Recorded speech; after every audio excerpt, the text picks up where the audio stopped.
4 напряженных лет потребовалось на монтаж и опытно-промышленные испытания экскаватора-гиганта РШРД-5000.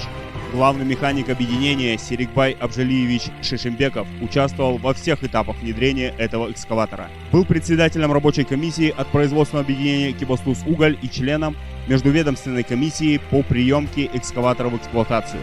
Этого талантливого специалиста без преувеличения можно назвать отцом экибастузского ротора.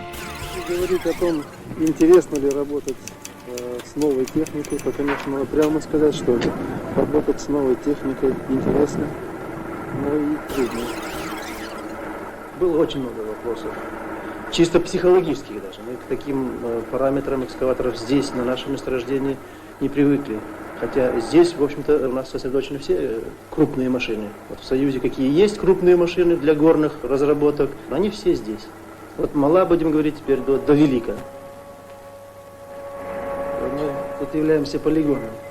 Трудно сказать, к сожалению или к счастью. К счастью, потому что все новое, в общем-то, проходит через наши руки. Если не все новое, то, по крайней мере, очень большая часть для горных работ. К сожалению, в том, что все шишки, значит, мы должны как-то воспринимать, все трудности. Ну, новое есть всегда новое.